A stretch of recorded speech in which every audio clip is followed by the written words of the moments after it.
Jesus, o maior psicólogo que já existiu. Mark W. Baker, editora Sextante, terceira edição. Como os ensinamentos de Cristo podem nos ajudar a resolver os problemas do cotidiano e aumentar nossa saúde emocional. Introdução. Jesus entendia as pessoas. Sabemos disso porque talvez ele seja quem mais influenciou a história. Culturas foram formadas, guerras travadas e vidas transformadas em decorrência do seu ministério há 2000 anos. Como psicólogo, sempre fui fascinado pela pergunta: por que os ensinamentos de Jesus tinham tanto poder? Depois de estudar muitos anos, descobri que, se compreendêssemos psicologicamente os ensinamentos de Jesus, poderíamos entender por que suas palavras exerceram um impacto tão profundo nos seus seguidores. As teorias psicológicas atuais nos permitem perceber que o fato de Jesus compreender tão profundamente as pessoas fazia com que elas quisessem ouvi-lo. Há mais de 20 anos interesso-me pelo estudo tanto da teologia quanto da psicologia. Descobri que cada uma dessas disciplinas ajuda a aprofundar meu entendimento da outra. Fico sempre admirado ao constatar como os pontos de concordância entre os princípios espirituais e os emocionais podem favorecer a saúde, tanto emocional quanto física. Freud, no entanto, considerava a religião uma muleta que as pessoas usam para lidar com seus sentimentos de desamparo. Essa postura deu início a uma guerra entre a psicologia e a religião, que continua até hoje. Alguns psicólogos encaram a religião como um culto que limita o potencial humano. E pela mesma razão, algumas pessoas religiosas olham a psicologia com preconceito. Descobri que a animosidade existente em ambos os lados desse conflito tem origem no medo. O medo dificulta o entendimento. É necessário que as pessoas parem, durante algum tempo, de se sentir ameaçadas para que consigam ouvir umas às outras e comecem a atingir um entendimento mútuo. Há alguns anos, um colega pediu-me que o substituísse em uma palestra que iria dar domingo numa igreja. Embora eu não soubesse nada a respeito dessa igreja, concordei em apresentar um dos meus textos sobre um tema psicológico que considero importante e que adaptei para uma audiência religiosa. Pouco depois de ter começado a palestra, um homem, sentado na parte de trás da sala, levantou a mão e disse: "Este seria um seminário interessante para uma terça-feira à noite na biblioteca ou algo parecido, mas certamente não é adequado à casa de Deus no dia do Senhor." Infelizmente, esta não foi a primeira nem a última vez em que, ao fazer uma abordagem psicológica, despertei a hostilidade de pessoas religiosas. Mas o contrário também sucede. Certa vez, depois de uma série de conversas com um grupo de psicanalistas sobre o cristianismo, expressei meu desapontamento em relação ao preconceito que o grupo demonstrava contra as pessoas religiosas. A explicação de um dos psicanalistas para tal comportamento foi: "Convivo com esses profissionais e acho que eles não conhecem nenhum terapeuta que seja ao mesmo tempo inteligente e cristão." Verifiquei naquele momento que o preconceito existe de parte a parte. Felizmente, psicólogos contemporâneos estão reavaliando muitas das ideias de Freud, inclusive seu preconceito em relação à religião. Venho acompanhando esse processo com entusiasmo há vários anos. Os pontos de concordância entre as teorias contemporâneas e os ensinamentos de Jesus têm me impressionado. Muitos livros já foram escritos sobre esses ensinamentos. Entretanto, eu gostaria de acrescentar algumas reflexões novas a respeito dessa antiga sabedoria. Os estudos que fiz sobre as teorias psicanalíticas contemporâneas possibilitaram-me interpretar as palavras de Jesus sob um novo prisma e enriqueceram a minha vida e a vida dos meus pacientes. Em vez de achar que essas lições entram em contradição com as novas descobertas psicológicas, eu considero que elas produzem novas e profundas percepções que eu não havia entendido antes. Neste livro, vamos examinar de outra perspectiva algumas das parábolas mais conhecidas para aprender algo novo a respeito da sabedoria de Jesus à luz do pensamento psicológico contemporâneo. Cada um dos capítulos que se seguem concentra-se em um conceito psicanalítico que ilustrarei com os ensinamentos de Jesus. Faço referências em notas no final do livro para aqueles que desejarem ler textos psicanalíticos técnicos mais elaborados. Esforcei-me para traduzir esses conceitos complicados em termos simples, sem sacrificar a integridade do seu significado.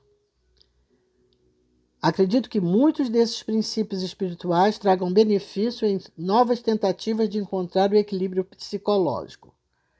Procurei dar exemplo de como esses princípios se aplicam hoje em dia às nossas vidas.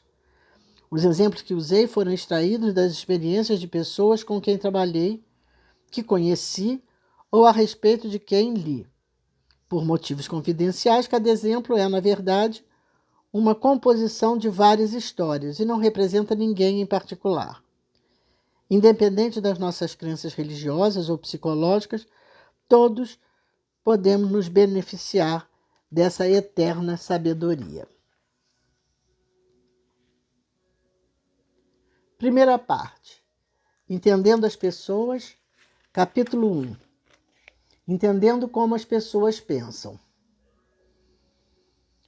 Com que compararemos o reino de Deus? Ou que parábola usaremos para descrevê-lo? Ele é como a semente de mostarda, que é a menor semente que plantamos no solo. No entanto, quando plantada, ela cresce e torna-se a maior de todas as plantas do jardim, com ramos tão grandes que os pássaros do ar podem se abrigar à sua sombra. Com muitas palavras como esta, Jesus anunciava a seus seguidores a palavra conforme podiam entender. Ele não lhes falava nada a não ser em parábolas.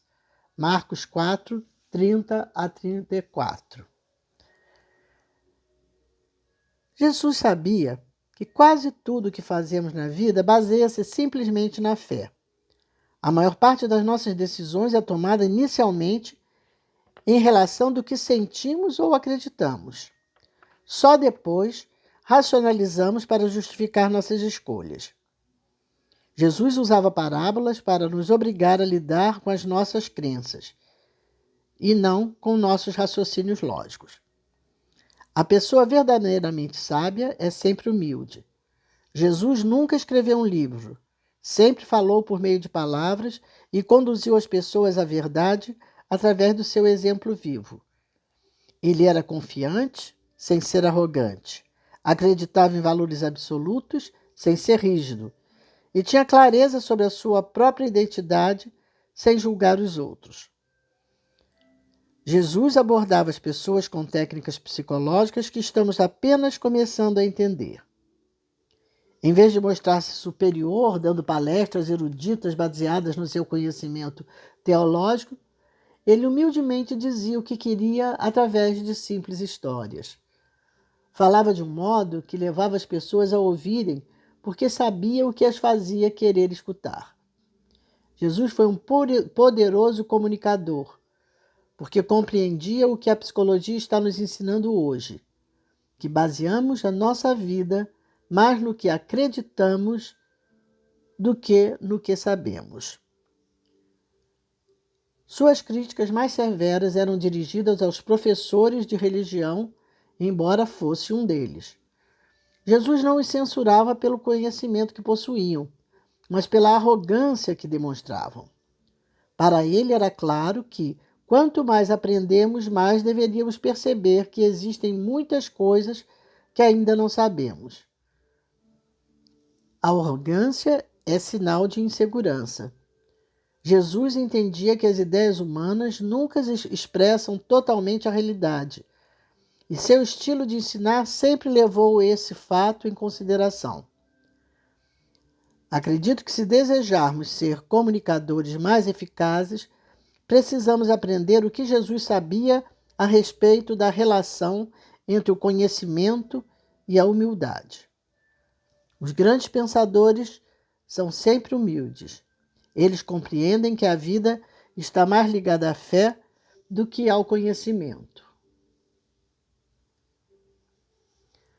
Por que Jesus falava por meio de parábolas? E não lhes falava nada a não ser em parábolas. Marcos 4:34. Jesus compreendia a forma de pensar das pessoas. Ele foi um dos maiores professores da história porque sabia que cada pessoa só pode compreender as coisas a partir da sua perspectiva pessoal. Por isso ele ensinava por meio de parábolas. A parábola é uma história que nos ajuda a compreender a realidade. Podemos extrair dela as verdades que formos capazes de entender e aplicá-las em nossas vidas. À medida que crescemos e evoluímos, podemos rever as parábolas para descobrir novos significados que nos guiem em nossos caminhos. As parábolas me ajudaram a entender a vida. Isso aconteceu, sobretudo, durante um dos períodos mais difíceis, quando eu não estava conseguindo compreender meu sofrimento. Foi uma época em que passei a questionar tudo, pensando como pode existir um Deus se estou sofrendo tanto. Eu estava completamente desesperado e nada era capaz de me ajudar. Nessa ocasião, fui à casa do meu irmão para me queixar da minha situação. Tim é geólogo e passa a maior parte do tempo ao ar livre. Ele não costuma falar muito, mas quando faz, geralmente diz coisas muito proveitosas. Sempre o considerei um homem humilde, no melhor sentido da palavra. Eu estava sentado na cozinha da casa dele, com um ar deprimido e sentindo-me sem esperanças, quando meu irmão disse: "Sabe, Mark, recentemente, quando eu estava fazendo uma pesquisa geológica, notei uma coisa interessante a respeito da maneira como o mundo é feito. Nossa equipe escalou a montanha mais alta da região e a vista nos deixou emocionados. As experiências no alto das montanhas são magníficas. No entanto, nessa altitude, as árvores não conseguem sobreviver. No topo da montanha, nada cresce. Mas quando olhamos para baixo, notamos uma coisa interessante. Todo o crescimento está nos vales." A parábola de Tim me ensinou uma verdade essencial. O sofrimento nos causa dor, mas também nos faz crescer. Nunca esquecerei o que Tim disse naquele dia. As palavras dele não eliminaram a minha dor, mas de certa maneira a tornaram mais tolerável. As palavras não alteram os fatos da nossa vida. Elas nos ajudam a olhá-los de outra maneira. Era o que Jesus pretendia ao contar parábolas. Princípio espiritual. Só podemos entender as coisas a partir da nossa própria perspectiva. Como conhecemos a verdade? Eu sou o caminho, a verdade e a vida. João 14:6. Dom trouxe uma lista quando veio para a primeira sessão de terapia. Ele não gostava de perder tempo e, como o tratamento é caro, queria me apresentar logo os problemas que estava enfrentando e ouvir o meu conselho sobre o que deveria fazer para resolvê-los. Embora eu goste de dar conselhos, logo vi que não era de conselhos que Dom precisava. No entanto, ele achava que, se conseguisse o tipo certo de informação, poderia corrigir o que estava errado na sua vida. No fim de uma de nossas sessões, Dom me pediu que passasse algum dever de casa, para que ele pudesse aproveitar o intervalo entre as sessões. Não vou passar nenhum dever de casa, respondi. Por que não? Perguntou ele. porque não é disso que você está precisando. Você veio aqui para aprender algo novo a respeito de si mesmo. Se for fazer o dever de casa, vai colocar mais coisas na cabeça, quando o que precisamos é colocar mais coisas no seu coração. Pouco a pouco, a vida de Dom começou a mudar, apesar de eu estar lhe dando muito poucos conselhos. O que ele recebeu de mim foi um tipo de relacionamento diferente do que ele tinha na vida. Dom começou a se concentrar menos no que pensava sobre as coisas e mais em como se sentia a respeito delas. Quando se tornou mais capaz de confiar no seu relacionamento comigo, começou a investigar áreas de sua vida que nunca explorara antes. Quanto mais ele aprendia sobre si mesmo, mais conseguia perceber os motivos que o levavam a tomar determinadas decisões. Dom descobriu as verdades mais importantes sobre a vida, não por causa dos meus conselhos, mas porque o nosso relacionamento foi capaz de conduzi-lo a um entendimento mais profundo sobre si mesmo. Jesus sabia que as pessoas jamais poderiam entender completamente a vida se usassem apenas o intelecto. Ele não dizia, vou ensinar a vocês o que é a verdade. Ele dizia, eu sou a verdade. Ele sabia que a mais elevada forma de conhecimento decorre dos relacionamentos em que existe confiança mútua e não de grandes quantidades de informação. Jesus respondia às perguntas diretas com metáforas para atrair as pessoas para um diálogo e um relacionamento com ele. Este princípio espiritual, que aprendemos as verdades mais profundas da vida através dos nossos relacionamentos, é a base da forma como eu pratico a terapia. Todos nós temos ideias conscientes e inconscientes, que afetam a maneira como percebemos o mundo. É psicologicamente impossível colocar completamente de lado a influência da nossa mente sobre a maneira como percebemos as coisas, sobretudo porque, na maioria das vezes, não temos consciência de que tudo o que conhecemos intelectualmente passa pelo filtro de nossas crenças. A terapia proporciona às pessoas um relacionamento que pode levá-las a se conhecerem melhor, descobrindo assim as outras verdades de sua vida. Princípio espiritual. Aprendemos as verdades mais profundas através dos nossos relacionamentos. Por que tentamos ser objetivos? A sabedoria é demonstrada pelas suas ações. Mateus 11:19. Craig e Betty tinham valores e metas semelhantes na vida, o que os tornava bons parceiros e fez com que o casamento dos dois desse certo durante os primeiros anos. No entanto, pouco a pouco, Betty foi ficando insatisfeita com o relacionamento. Nas primeiras vezes em que tentou conversar com Craig a respeito do que sentia, o diálogo foi tão difícil que ela desistiu, porque acabavam brigando. Betty respeitava Craig, mas nos últimos tempos não estava segura nem mesmo para falar com ele de seus temores, o que a incomodava terrivelmente. Nunca fui infiel e sempre proporcionei uma vida de qualidade a você e às crianças. Não acho que exista razão para sentir medo. Se você olhar objetivamente para as coisas, vai ver que temos um bom casamento, insistia Craig. Não se trata de definir quem está certo e quem está errado, retrucava Betty. É o que eu não me sinto suficientemente segura para dizer como me sinto. Segura? Espantava-se Craig. Você está imaginando coisas. Você tem uma ótima casa, uma poupança e eu fiz para você um seguro de vida de $1 milhão. A única maneira de ficar mais segura seria se eu morresse. As conversas desse tipo nunca ajudaram Betty. Foi só depois que os dois foram procurar uma terapia de casal que o problema começou a se esclarecer. Craig passou a entender que os fatos objetivos que ele tentava mostrar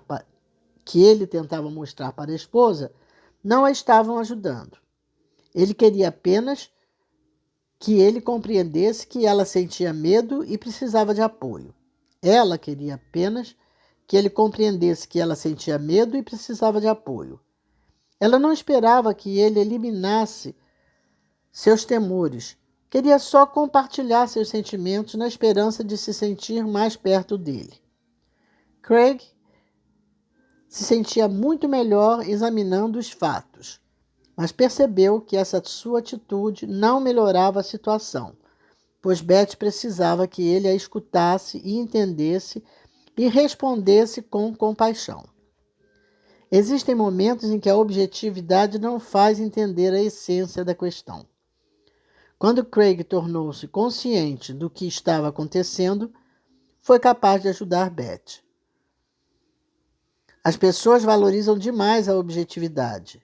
Dizemos coisas como, por favor, limite-me a apresentar os fatos, como se obter os fatos fosse realmente a coisa mais importante a ser feita. Conclusões baseadas em fatos objetivos nos conferem uma sensação de segurança. No entanto, para Jesus, agir com sabedoria era muito mais importante do que acumular fatos objetivos. Para ele, o conhecimento devia se traduzir sempre nos atos e não nos discursos racionais. Foi isso que ele quis dizer quando falou: a sabedoria é demonstrada pelas suas ações. Podemos estar objetiva e racionalmente certos a respeito de algo que tem consequências devastadoras nos nossos relacionamentos com os outros, mas a sabedoria vai sempre considerar os resultados das nossas ações. Jesus ensinou que insistir em chegar aos fatos objetivos sobre as coisas às vezes pode ser perigoso. Guerras foram deflagradas, religiões divididas, casamentos terminados, crianças repudiadas e amizades desfeitas por causa dessa atitude. Às vezes, vencer numa discussão pode nos custar um relacionamento. Como diz o antigo ditado, temos duas escolhas no casamento. Podemos ter razão ou podemos ser felizes. Princípio espiritual. Busquem mais a sabedoria do que o conhecimento. Podemos estar sinceramente errados. Os homens humildes são muito afortunados. Mateus 5:5. Às vezes confiamos muito no que pensamos porque isso nos dá uma falsa sensação de segurança. Podemos sinceramente acreditar que algo é verdade, mas ainda assim estar completamente errados. Jesus nos avisou que não devemos confundir a sinceridade com a verdade. Quando acreditamos em alguma coisa, estamos convencidos de que ela é a verdade. Jesus ensinou que devemos ser humildes com relação ao que pensamos saber, porque só podemos conhecer a verdade a partir da nossa perspectiva pessoal. Quando eu estava na faculdade, um grupo de cristãos da contracultura costumava fazer pregações nos pontos mais frequentados do campus. Um deles pregava a mensagem de Jesus com toda a força. Eu ficava impressionado com a sinceridade e o poder da sua convicção. Tive certeza, depois de ouvi-lo durante meses, de que ele devia ter conseguido converter muitas pessoas. Certo dia perguntei-lhe: então, quantas pessoas você conseguiu atrair para Cristo com os seus discursos?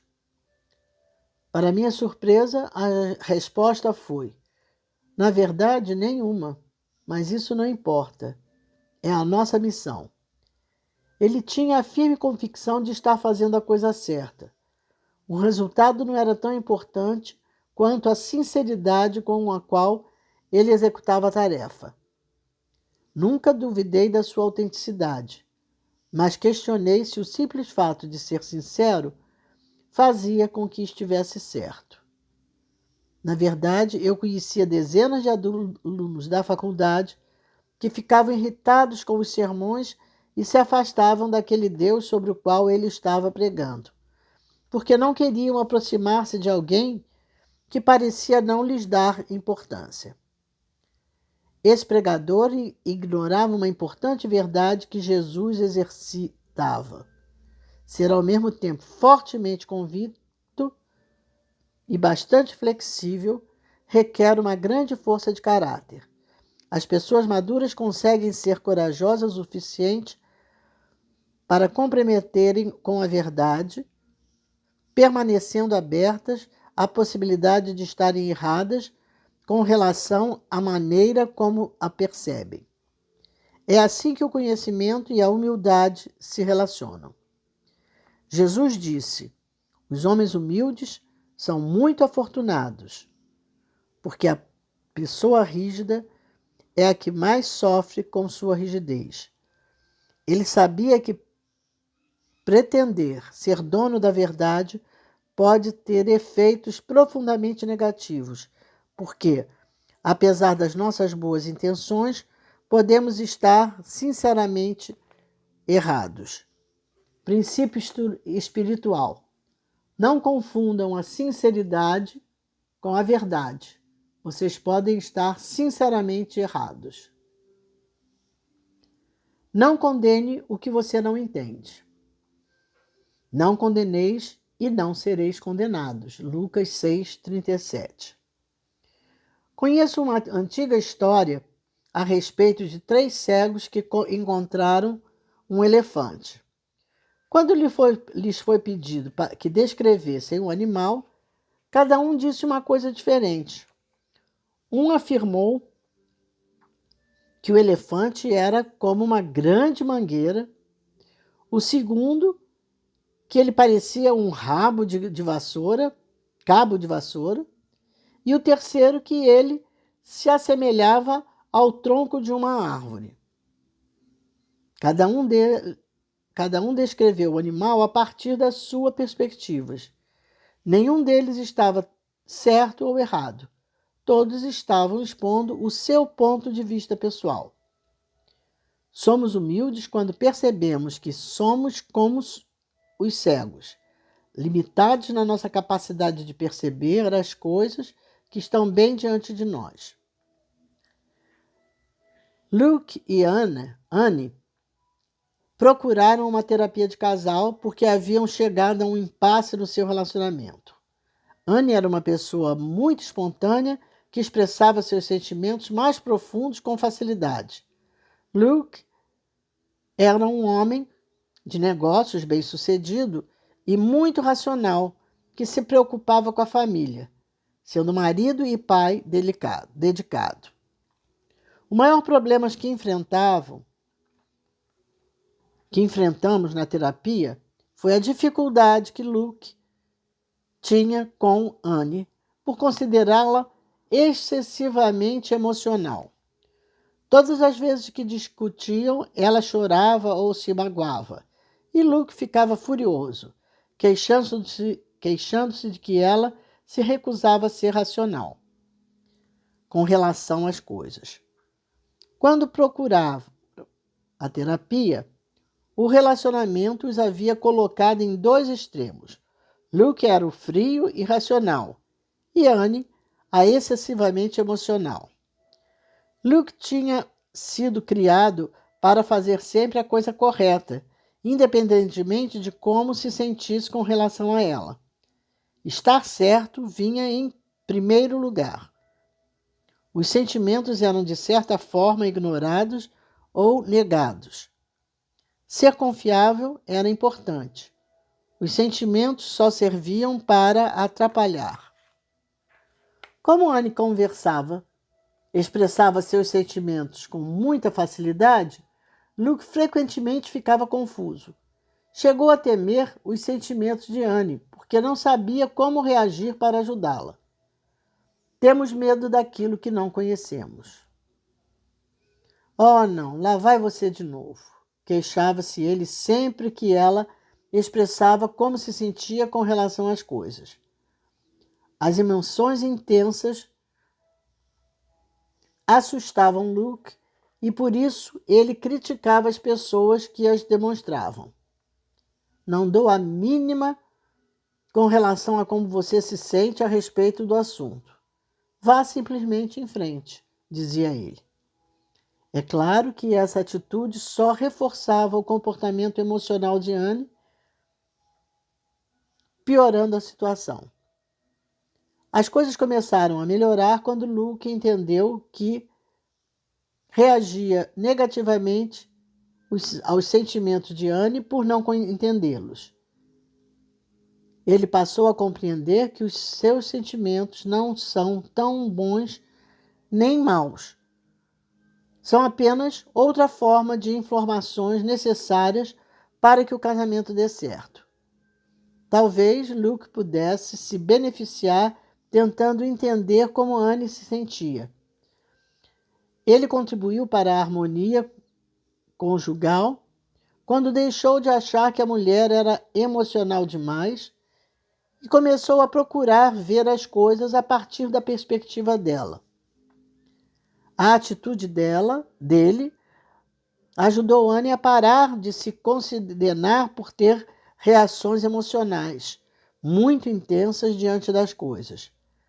Ela não era excessivamente emocional. Era apenas uma pessoa que se sentia mal por ser emotiva, o que a fazia desmoronar sempre que se aborrecia. O fato de se permitir ter sentimentos possibilitou que estes surgissem e fossem resolvidos mais naturalmente. Luke e Anne ainda têm discussões, mas conseguem superá-las muito mais rápido agora. Quando tudo volta ao normal, Luke frequentemente diz: "Sabe, estou feliz por termos conversado a respeito disso." As discussões passaram a ser mais produtivas quando um deixou de julgar o outro e procuraram entender as diferenças.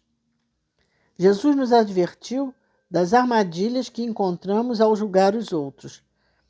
Ele sabia que nossos julgamentos se baseiam em informações distorcidas por nosso modo de ser e que não correspondem necessariamente à realidade. Precisamos acreditar que sabemos a verdade completa a respeito das coisas e das pessoas para nos sentirmos seguros, achando que dominamos completamente a situação e que nada novo virá nos perturbar. Esse temor do desconhecido é a base da intolerância. Ele nos leva a julgar e rotular pessoas e coisas. Quando sentimos esse tipo de medo, condenamos o que não compreendemos. Princípio espiritual. Ao julgar os outros, nós nos condenamos, livrando-nos da autocondenação.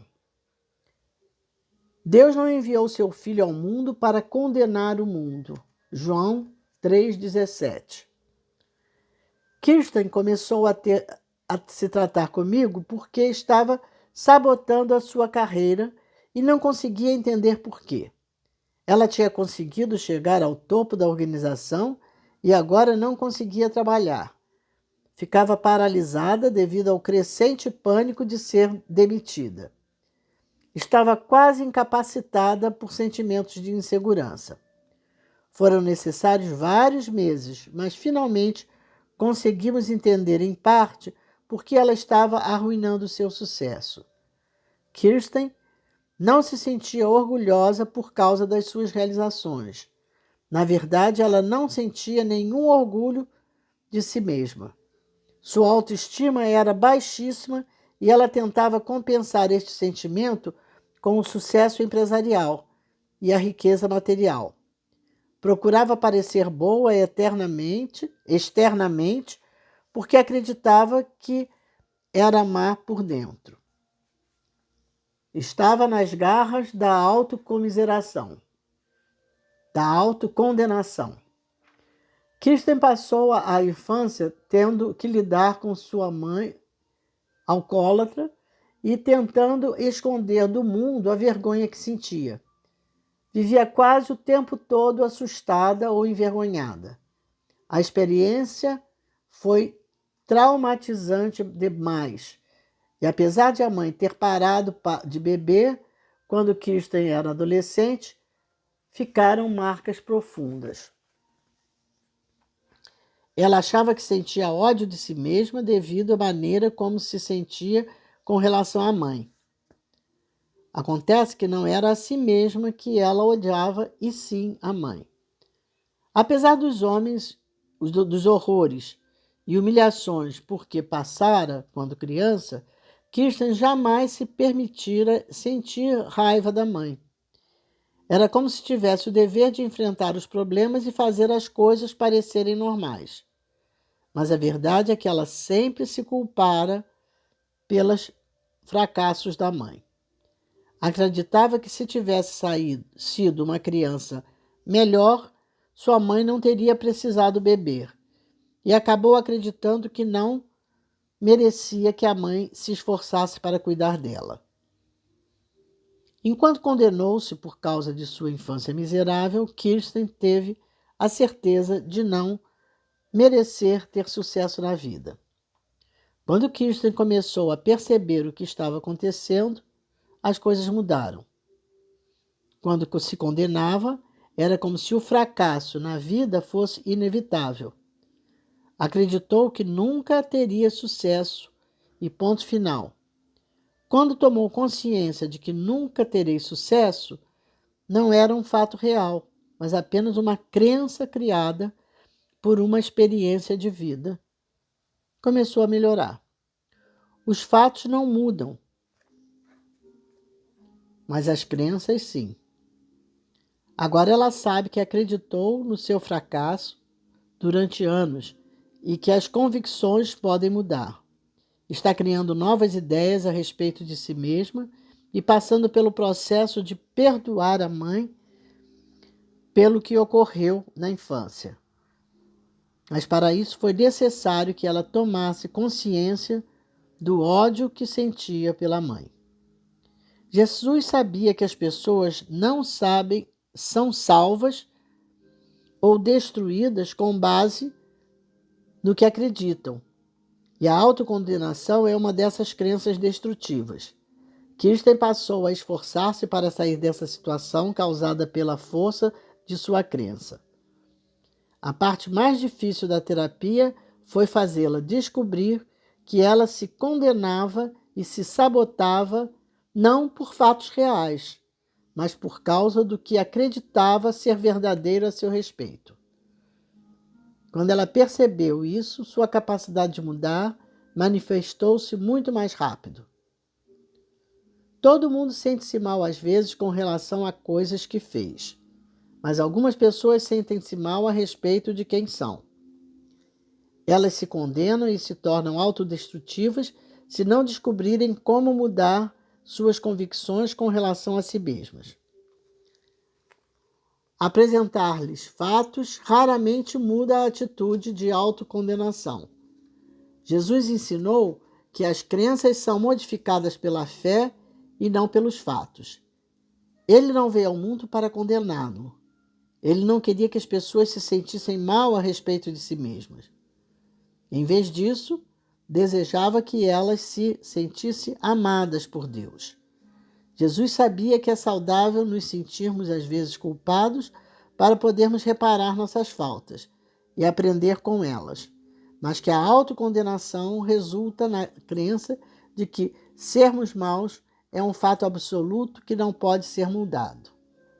A autocondenação não é humildade, é humilhação. Jesus queria que as pessoas se livrassem da condenação e não que ficassem presas a ela. Princípio espiritual. A autocondenação envolve a crença em uma mentira a respeito de nós mesmos. A verdade não é relativa. Que o vosso sim seja sim e o vosso não seja não. Mateus 5,37. A senhora Parker telefonou-me em pânico. Seu filho Nathan tinha abandonado o 2º grau e sido preso por estar dirigindo embriagado. Ela temia que a vida dele estivesse ficando cada vez mais sem limites.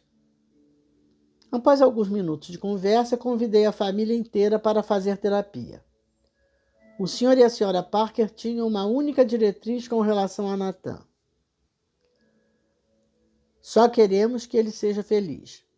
Achavam que estavam investindo em sua felicidade quando, em vez de colocar limites quando ele era criança, ofereceram-lhe alternativas para que escolhesse. Por exemplo, em vez de determinar uma hora fixa de dormir, quando o filho estava na escola primária, perguntaram: Nathan, você quer ir dormir tarde e ficar cansado amanhã o dia inteiro?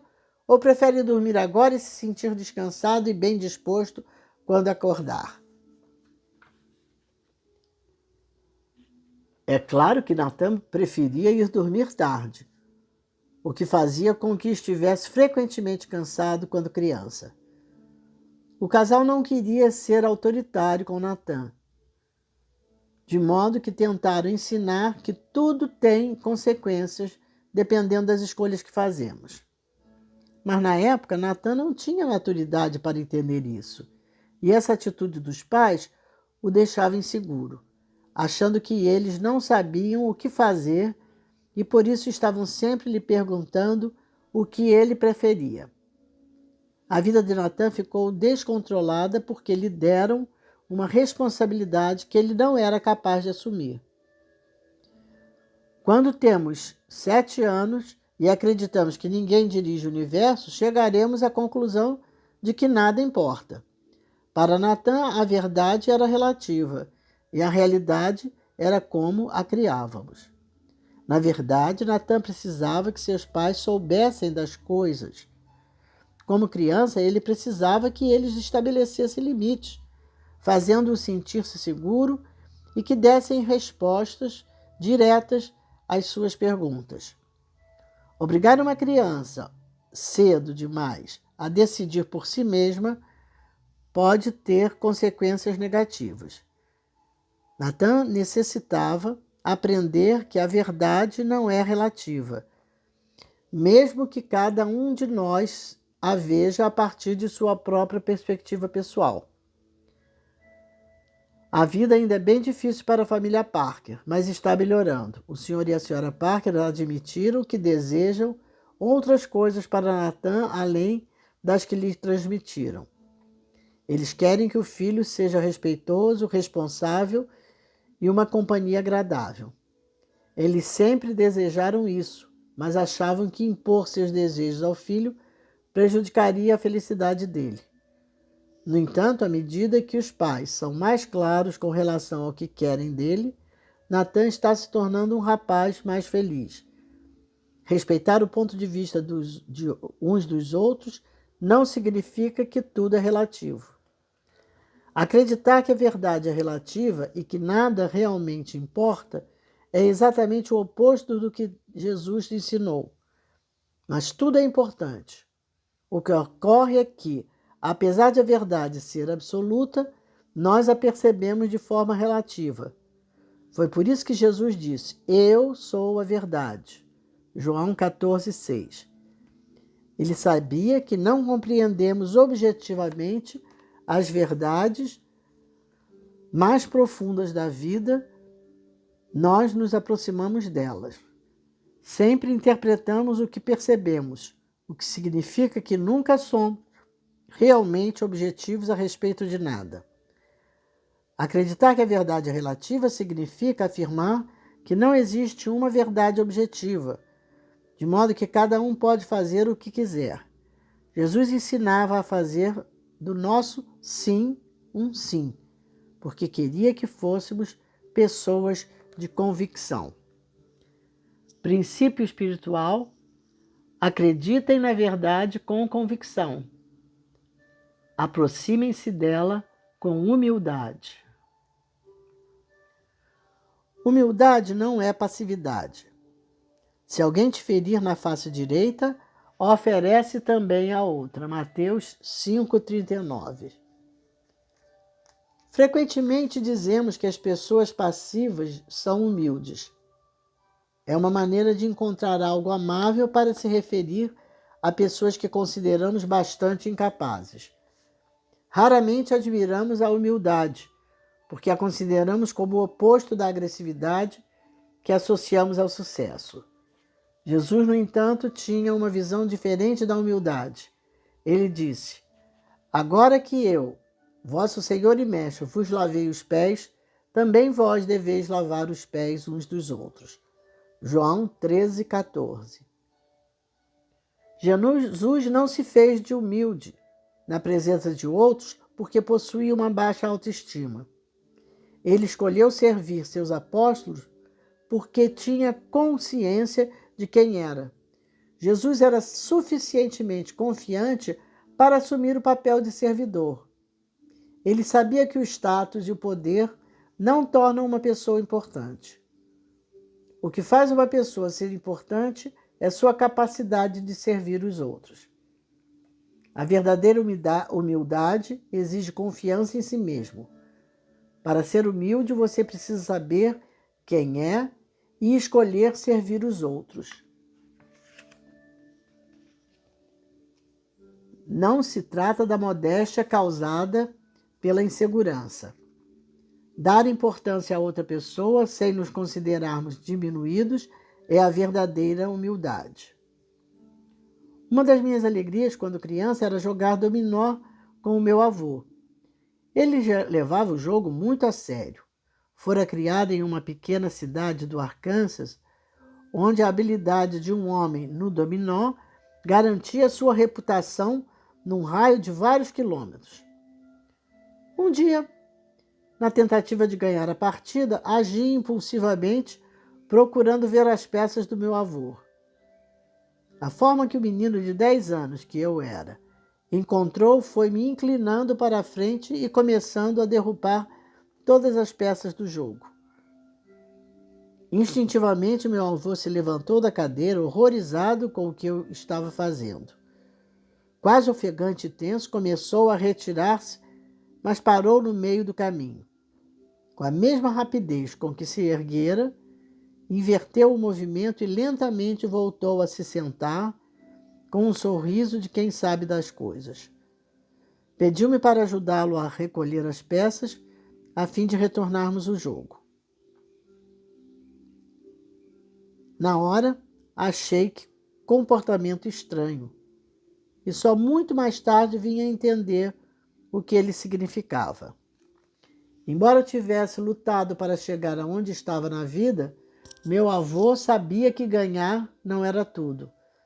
Para ele, o objetivo de qualquer jogo não era conseguir o maior número de pontos, era jogar de maneira a obter o maior respeito possível do oponente.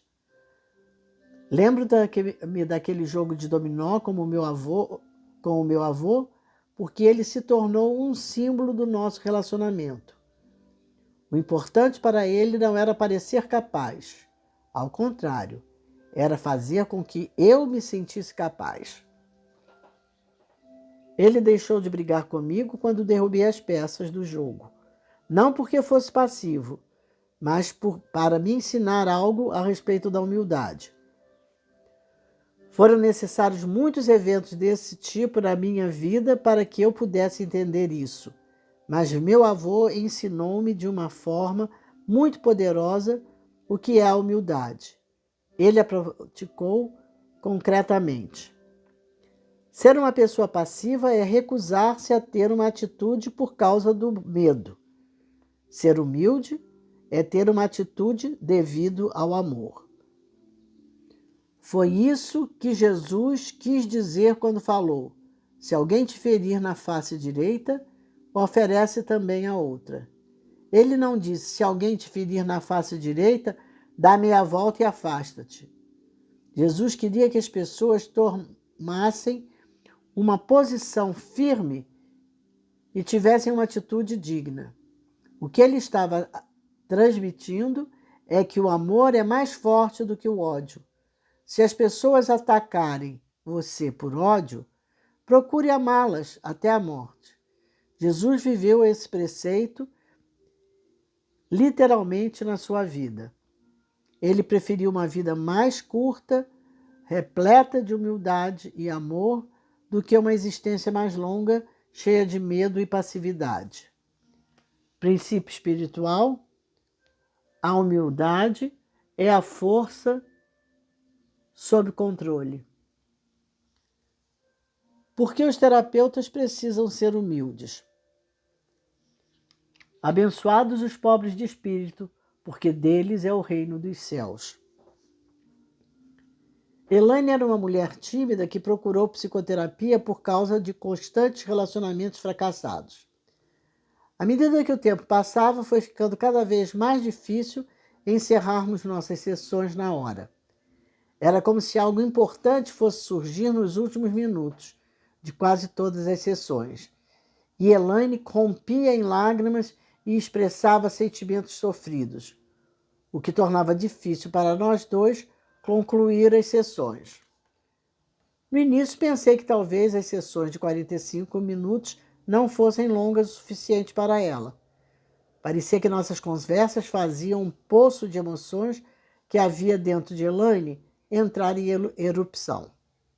Eu não queria atribuir a dificuldade em terminar a sessão ao fato de considerá-la excessivamente emocional, já que não gosto de ver as pessoas dessa maneira, pois parece que estou condenando quem expressa seus sentimentos. De repente, entendi. Quando a sessão ia chegando ao fim, eu procurava terminar a conversa. Eu não queria iniciar algo muito profundo, pois só nos restavam alguns minutos.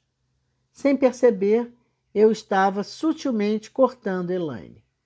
Minha intenção era evitar trazer à tona qualquer coisa que não tivéssemos tempo de examinar.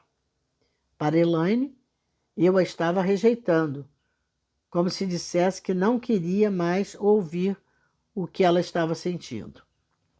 Quando percebemos o que estava acontecendo, o término das nossas sessões começou a transcorrer de maneira muito mais suave. O encerramento ainda doía, mas deixou de ser sentido por ela como rejeição. O que estava precisando de tratamento não era um problema no interior de Elaine, e sim o nosso relacionamento que necessitava de atenção. Jesus ensinou que os pobres em espírito herdarão tesouros devido à sua humildade.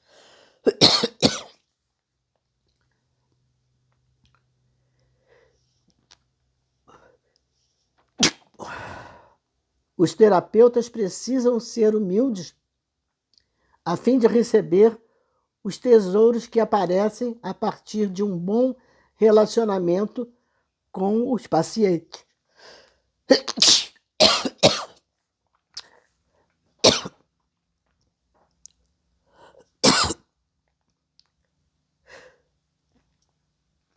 Hoje, muitos profissionais acreditam que o relacionamento da terapia é o que ajuda as pessoas. Os psicólogos precisam ouvir com muito cuidado cada paciente para juntos descobrirem de que maneira o relacionamento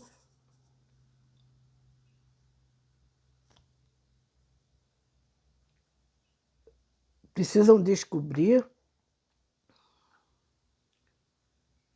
Hoje, muitos profissionais acreditam que o relacionamento na terapia é que ajuda as pessoas. Os psicólogos precisam ouvir com muito cuidado cada paciente para juntos descobrirem de que maneira o relacionamento que está sendo formado pode levar à cura. Eles não estão aplicando nos consultórios o que Jesus disse ser verdade a respeito de herdarmos o reino de Deus. Para Jesus, O agente de cura sempre pensa em si mesmo, em relação aos outros. As pessoas não buscam simplesmente a cura. Elas formam um relacionamento com aquele que a favorece, que a oferece. E essa relação, se bem conduzida, contribui poderosamente para a cura. Princípio espiritual. A terapia é mais do que um processo, é um relacionamento. Jesus, o terapeuta. Amai uns aos outros, João 15:17. Quando Sheila compareceu à primeira sessão, anunciou que era seu 7º terapeuta e que já conhecia seu diagnóstico. Tem um distúrbio de personalidade limítrofe. É claro que você sabe que não existe cura para o meu caso, declarou ela. Nada causa mais medo no coração de um terapeuta do que o termo limítrofe, de modo que lhe dei total atenção. E como você chegou a essa conclusão? Perguntei. Minha última terapeuta deixou isso bem claro. Espero que você seja capaz de lidar com esse problema, porque preciso de alguém que saiba o que estão fazendo, disse ela num tom hostil. Logo se tornou visível que a terapeuta anterior a havia rotulado de limítrofe por causa dos seus relacionamentos intensos e instáveis, dos acessos de raiva e de seu medo sufocante de ser abandonada.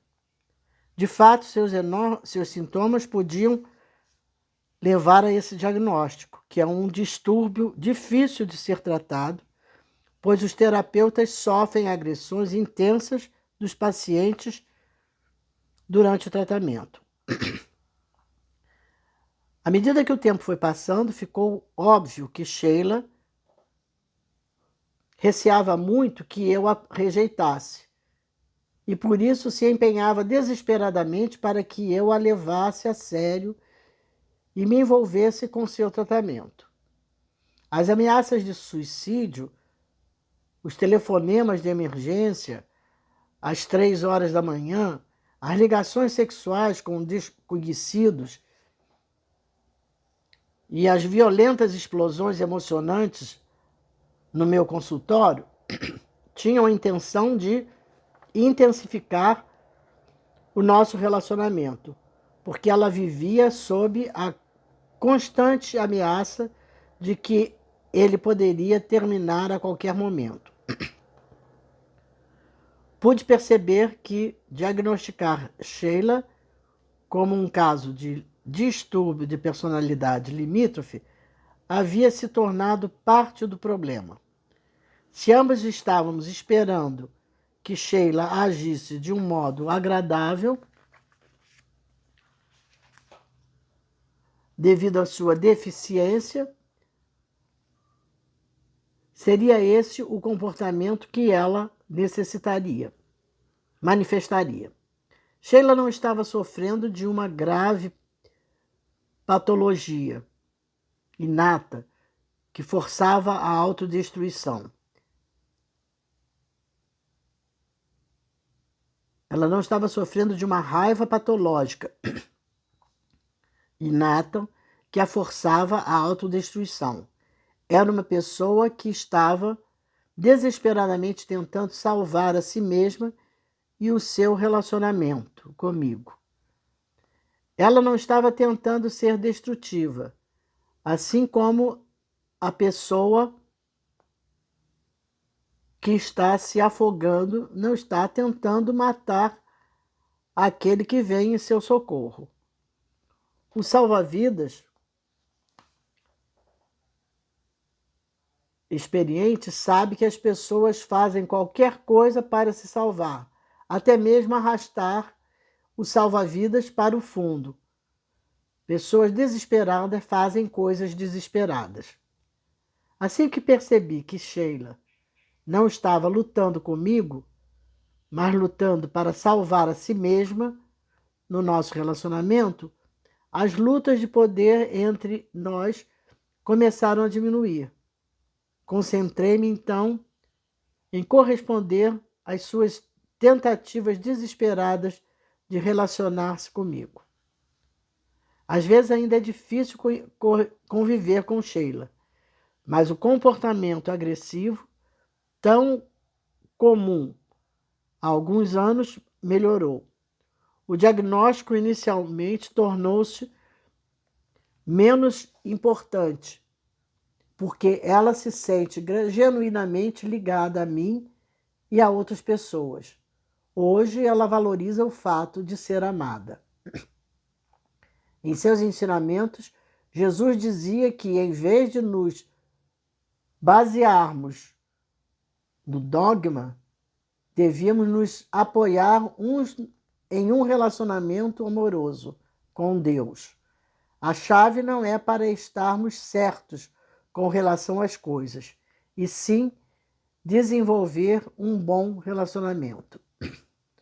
Jesus pregou: eis o que vos ordeno, amai uns aos outros.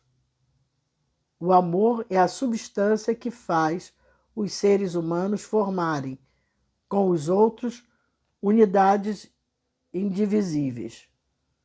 O amor é o termo espiritual para a conexão genuína que muitos terapeutas procuram estabelecer com os seus pacientes. Muitos terapeutas afirmam que precisamos tirar a ênfase das teorias e dos diagnósticos técnicos e colocá-la sobre o relacionamento formado na terapia. Tanto em relação à saúde psicológica quanto à salvação espiritual, a chave é deslocar a ênfase do conhecimento objetivo para a qualidade da relação. Esse ensinamento de Jesus é aplicado nos consultórios de muitos terapeutas. Princípio espiritual: o dogma não deve se tornar seu mestre. Fim do primeiro capítulo. Em seguida, vocês terão o segundo capítulo do livro.